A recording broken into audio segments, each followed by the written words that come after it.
A string of brutal robberies shook South Florida and left an entire community on edge. Two masked men, armed with military-style weapons, launched a violent spree that threatened innocent lives. No one knew who they were, where they came from, or where they would strike next. Before the FBI could stop them, lives would be lost, and law enforcement would be changed forever. In Miami, a pair of robbers began targeting banks and armored cars. They carried assault weapons, and they were not afraid to use them. They struck in broad daylight, sometimes more than once in a single day. For a while, they seemed unstoppable. I'm Randall Keene, former head of the FBI's New York office. We knew stopping these criminals would require stealth, intelligence, courage, and perhaps a little luck.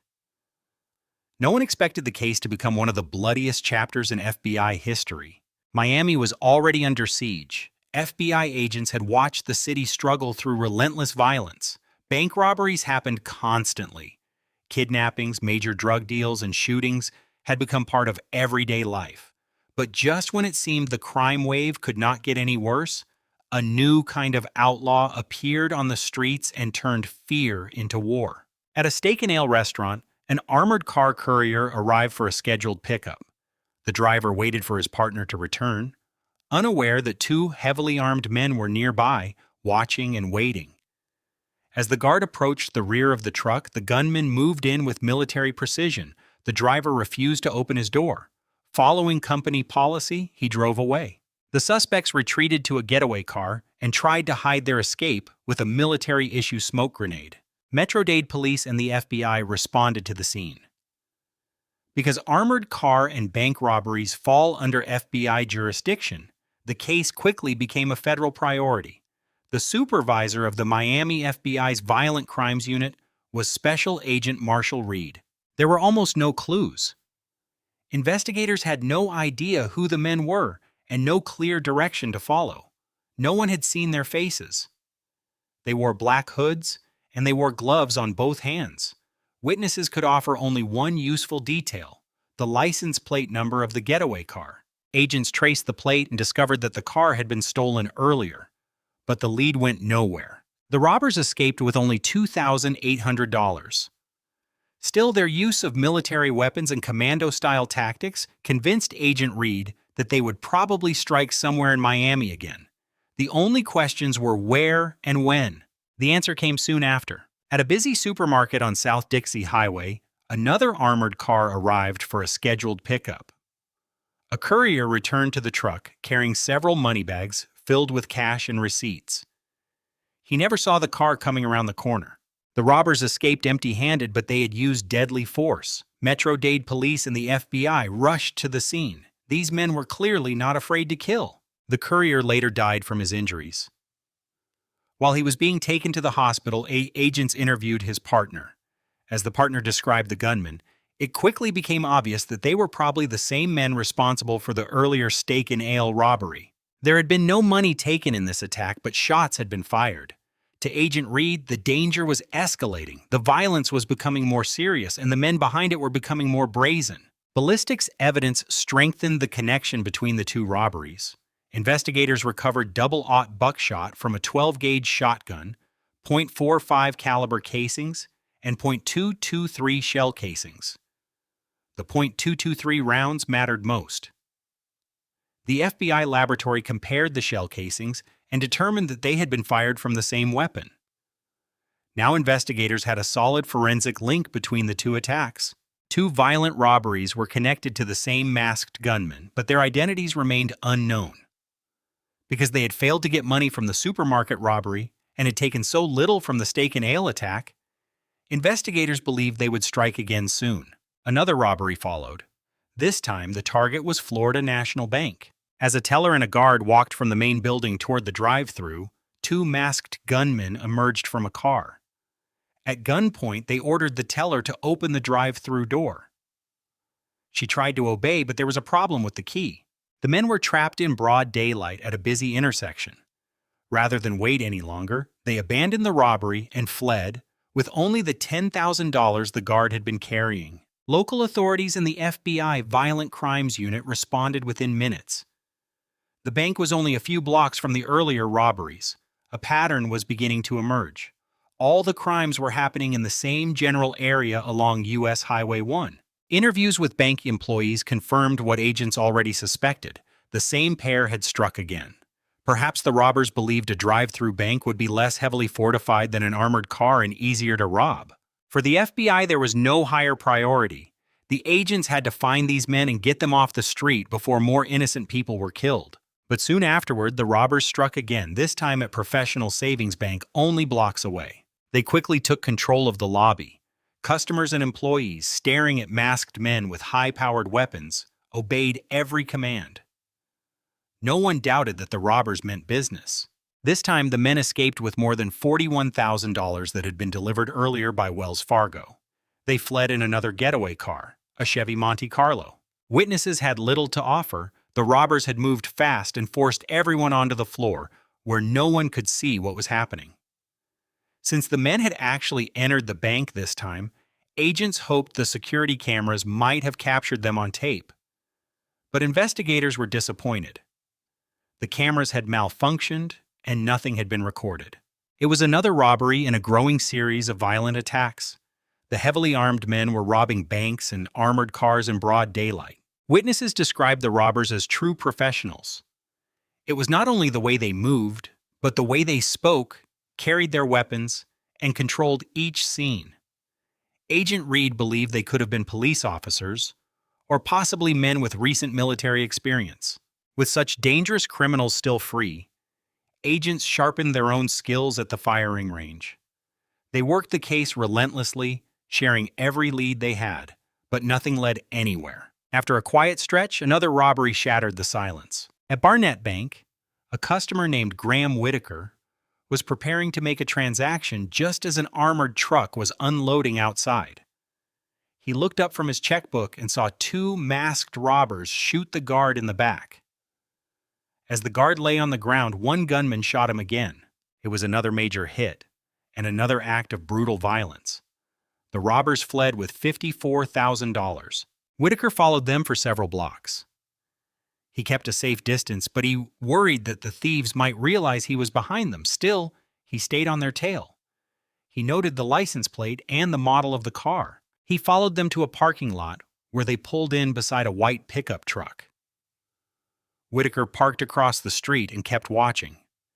He noted the make and model of the pickup, though he could not see its tag number. After the robbers drove away, Whitaker flagged down a police officer and told him what he had seen. The FBI responded to the bank and interviewed employees. Agents found several .223 rounds that were later determined to have been fired from the same weapon used in earlier robberies.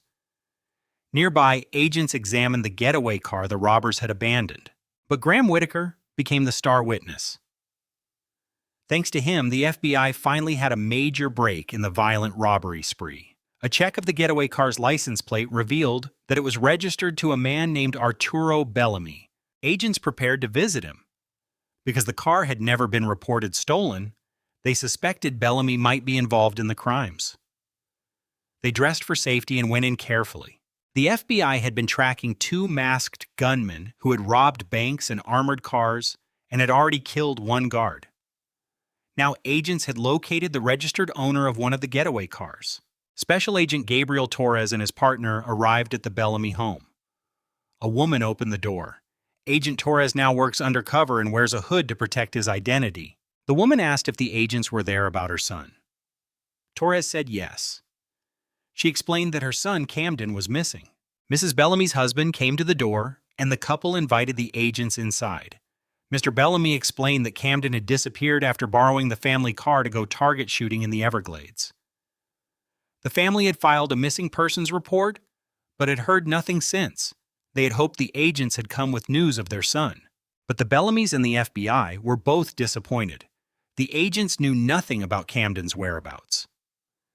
As the interview continued, Torres became convinced that the Bellamys knew nothing about the robberies. The family was not involved. They were victims. Their car had been stolen and their son was missing. The Metro-Dade Police Department processed the Bellamy car while FBI agents observed.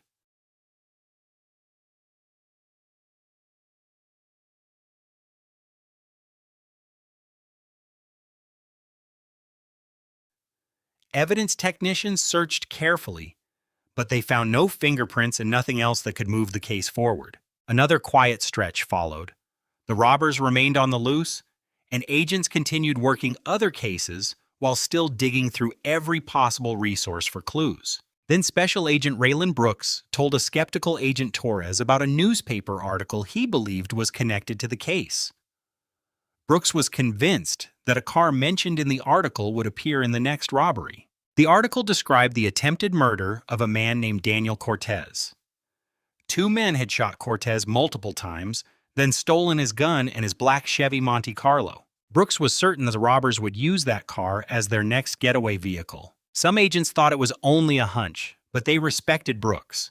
He was a career agent with long experience, including service as a SWAT team leader. His colleagues called him the doctor because he could handle jobs no one else could, so they decided to trust his instinct. Brooks and another agent visited Cortez in the hospital. Cortez was badly wounded, with injuries to the side of his head, his arm, and his back. Still, he managed to describe his terrifying experience in the Everglades. Cortez had gone to a recreational trail near a lake, a place where gun owners often practice target shooting. He was preparing his .22 when two men drove up beside him. The driver pulled a gun on him. Somehow, despite the fear, Cortez noticed the weapon was a steel blue Magnum revolver. He also identified the other man's rifle as a Ruger Mini 14. The men demanded Cortez's guns, his car, and his wallet. He obeyed. But they shot him anyway, at close range. Then they left, taking Cortez's Monte Carlo and driving away in their own F-150 pickup truck. They believed Cortez was dead. But he waited until they were gone, then gathered what little strength he had left and chose to survive. Cortez had to decide whether he would fight to live or simply lie there and die. He chose life. He pulled himself out of the lake and walked for help after being shot multiple times. Finding Cortez was the best break in the case so far. He gave investigators something no other witness had been able to provide: a description of the suspects' faces. The men had not worn masks when they attacked him. Using Cortez's description, a Dade County police artist created composite sketches of the attackers. The drawings were turned into posters with information about the suspects and their crimes, along with a warning that both men were heavily armed and extremely dangerous. Retired Special Agent Colin Whitmore, a longtime FBI veteran assigned to the Violent Crimes Unit, remembered Cortez's account. Cortez described the men, told them about the white pickup truck, and had been shot in the same general area where Camden Bellamy was believed to have disappeared. In the following days, agents intensified their efforts. They conducted a grid search of streets crossing South Dixie Highway near the robbery locations. Agent Reed gathered the agents and told them what he had in mind. They looked at him as if he were crazy, but he gave the order anyway. He wanted them to search the area and record the license plates of every white Ford F-150 pickup truck they could find. Something in his gut told him they needed to make their own luck. The odds might have been 1,000,000 to 1, or even worse, but it was all they had. The agents returned with the license numbers of several white Ford F-150 pickup trucks. Computer checks would reveal the owners' names. Agents would then request driver's license photos from the Department of Motor Vehicles. If Cortez recognized one of the photos, they might finally identify the owner of the truck. But at that time, technology moved slowly. Before the photos came back, the robbers struck again. Soon after Cortez's assault, the thieves hit another bank on South Dixie Highway. It was another attack in their violent spree.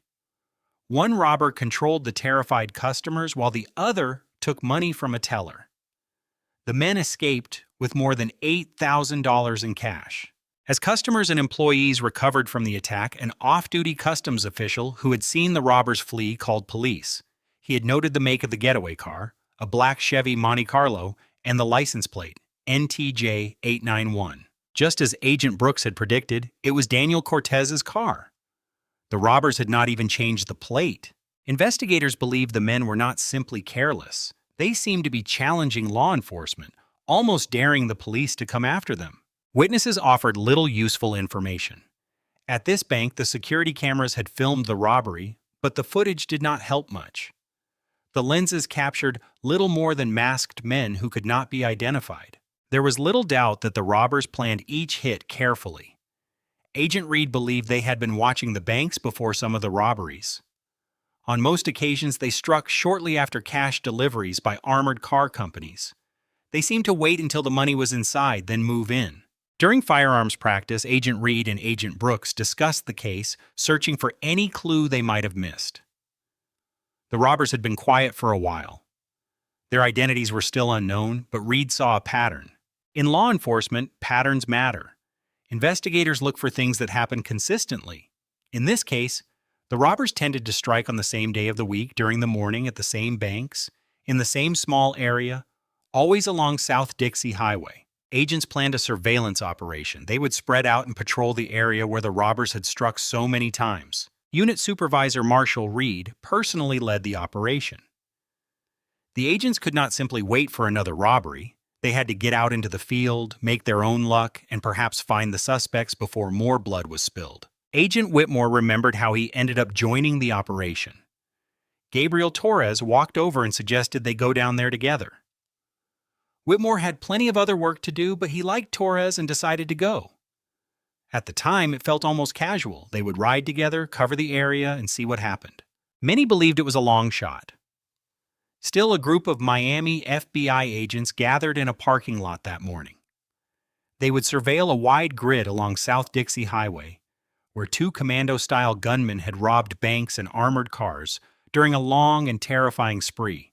The suspects were described as white men of medium build. One had a handlebar mustache. Both were believed to be around 30. They were heavily armed and extremely dangerous. They might be driving a black Monte Carlo with the tag NTJ891. After a long robbery spree, the FBI went on the offensive in search of two killers possibly driving that car. Agents took positions along South Dixie Highway. Agents Raylan Brooks and Wesley Grant were on their way to watch Barnett Bank when the impossible happened. A car matching the suspect's vehicle pulled directly in front of them. In disbelief, Brooks radioed the other units. Agent Reed remembered the call vividly. Brooks was not an emotional man. Nothing easily rattled him, but his voice carried shock as he reported that they were behind a black Chevrolet Monte Carlo with the Dade County tag NTJ891. He asked Reed if that was the tag, almost unable to believe it himself. Agents Torres and Whitmore were stationed at Professional Savings Bank when they heard Brooks's call. They began searching for their colleagues. Whitmore was driving while Torres worked the radio. Whitmore wanted Torres to ask Brooks to call out the cross streets so they could know how close they were. Before Torres could transmit, Brooks began calling them out on his own. Whitmore and Torres were hitting those same cross streets one after another. They were very close. After following the suspects for several blocks, Whitmore and Torres closed in behind them. The robbers soon realized they were being followed. Whether they knew their pursuers were FBI agents or not, they wanted to shake the tail. They turned into a quiet residential neighborhood, then turned again, trying to lose the agents. But the FBI stayed with them, playing for time. Agent Torres later recalled that they were trying to wait for as many FBI units as possible to reach the area. They were also reacting to what the suspects did. The suspects were not moving in a panic. At one point, they slowed down.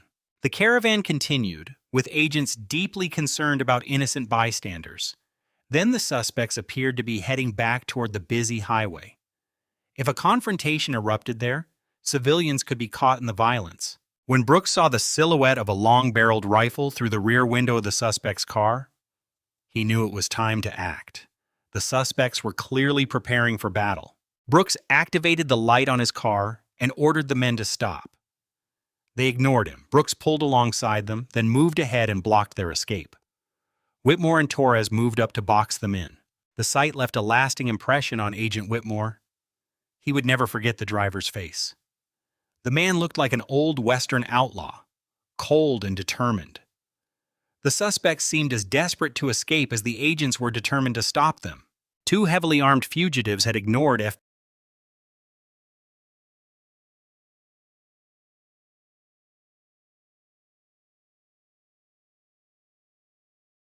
FBI orders.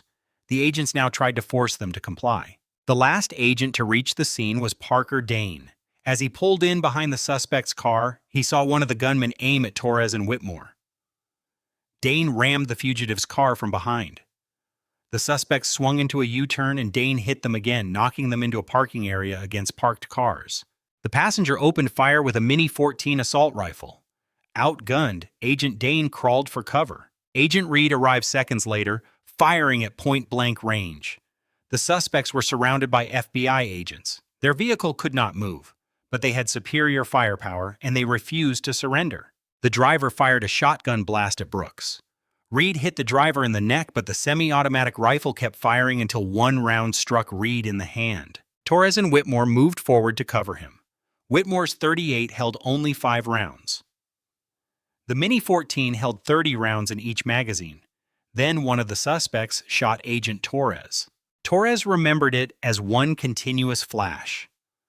One moment he was looking at Reed's back and trying to move to his left. The next moment he was staring at the sky. When he looked at his left arm, it was shattered. His partner was down, but the shooter kept firing. When the gunman tried to escape through the window, Wesley Grant shot him in the chest with his 9mm.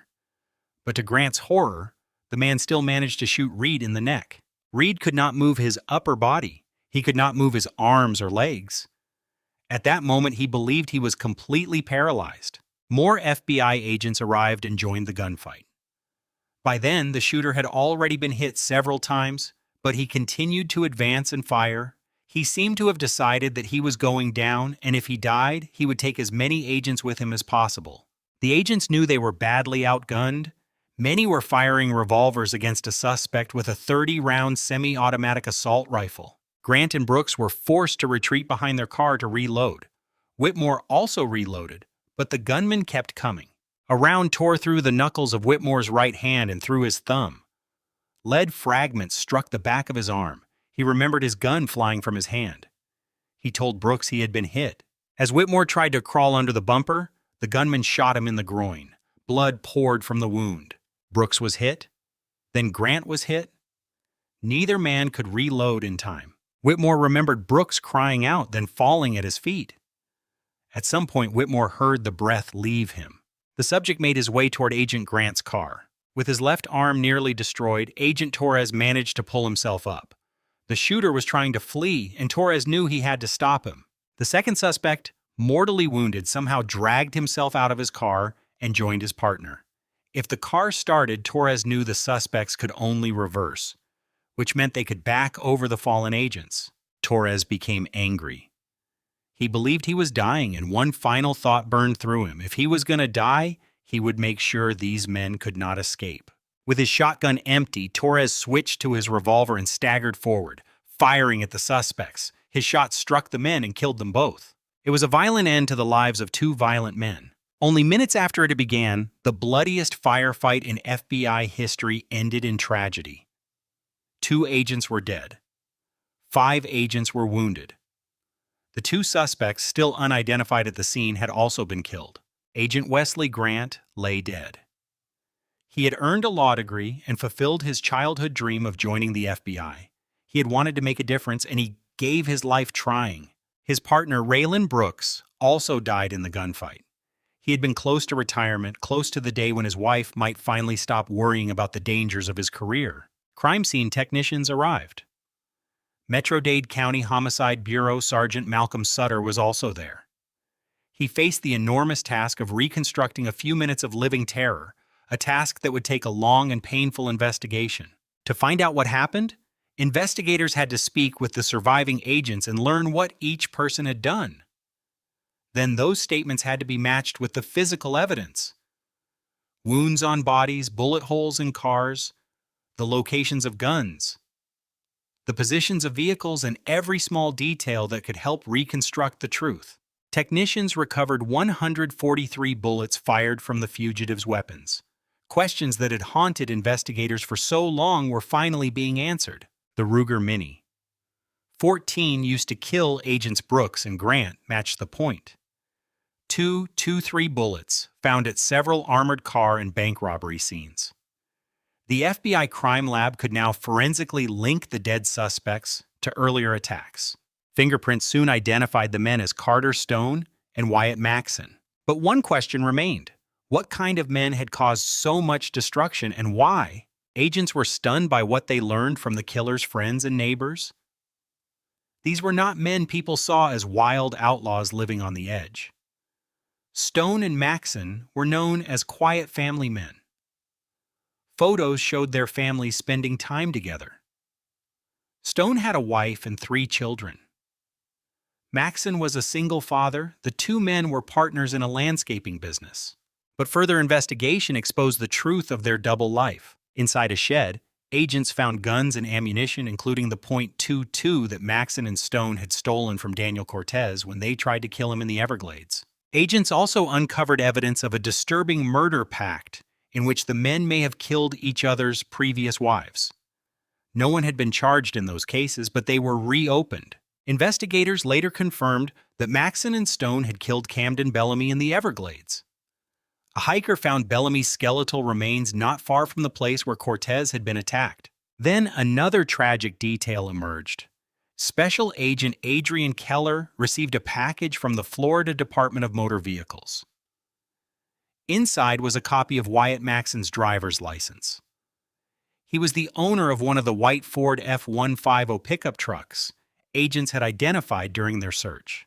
But the license photos had been delayed. If they had arrived before the surveillance operation, Cortez might have identified Maxson. Agents might have arrested Maxson and Stone before the shootout. 2 FBI agents might have lived. But that was not how luck worked in this case. The FBI investigation revealed that both killers had served in the military. Stone had been a Ranger, part of the Army's elite First Strike Force. That explained the pair's commando-style tactics, which were fundamentally different from the training law enforcement officers received. Civilian law enforcement does not accept casualties as part of the job. Agents are trained defensively. Take cover, avoid casualties, survive the confrontation. Stone reacted in a military fashion. He had the heavier weapon, the Mini-14 with a 30-round magazine. With his back against the wall and no place to go, he advanced on the agents, laying down suppressive fire and ambushing Brooks and Grant behind their car. As agents finally pieced everything together, a frightening portrait emerged of 2 formidable enemies. By the end of the shooting, Stone had been hit 11 times, Maxson had been hit 6 times, Stone had been shot repeatedly and still kept fighting until his body finally gave out.